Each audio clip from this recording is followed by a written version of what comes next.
വളരെ വളരെ പ്രധാനപ്പെട്ട ഒരു കാര്യമാണത്. കാരണം പുല്ലുമേട് വഴി വരുന്നവർ 38 കിലോമീറ്റർ നടന്നാണ് വരുന്നത്. എരുമേലി വഴി വരുന്നവരായാലും 18 കിലോമീറ്റർ നടന്നാണ് വരുന്നത്.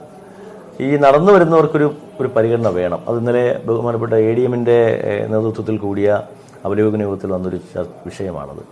അതുകൊണ്ട് വനം വകുപ്പുമായും കൂടി ചേർന്നിട്ട് അവർക്കൊരു പ്രത്യേക ടാഗ് കൊടുത്ത് അവരെ പമ്പയിലേക്ക് എത്തുമ്പോൾ പമ്പയിൽ നിന്ന് മുകളിലോട്ട് കയറുമ്പോൾ സ്വാമി അയ്യപ്പൻ റോഡ് വഴി മരക്കൂട്ടത്ത് വന്ന് ചന്ദ്രാനന്ദൻ റോഡ് വഴി നടപ്പന്തലിലേക്ക് കൊണ്ടുവന്ന് ഈ പുല്ലുമേട്ടിൽ നിന്ന് വരുന്ന ആളിനും കൂടി ചേർത്ത് ഒരു പ്രത്യേക ക്രമീകരണം ഉണ്ടാക്കാനാണ് ദേവസ്വം ബോർഡും ഞങ്ങൾ സർക്കാർ സംവിധാനവുമായിട്ട് ആലോചിക്കുന്നത്.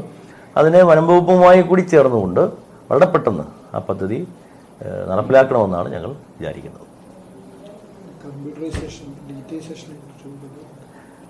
ഇവിടെ വന്നിരിക്കുന്ന ഏറ്റവും പ്രധാനപ്പെട്ട ഒരു പ്രശ്നം നമ്മുടെ ഒരു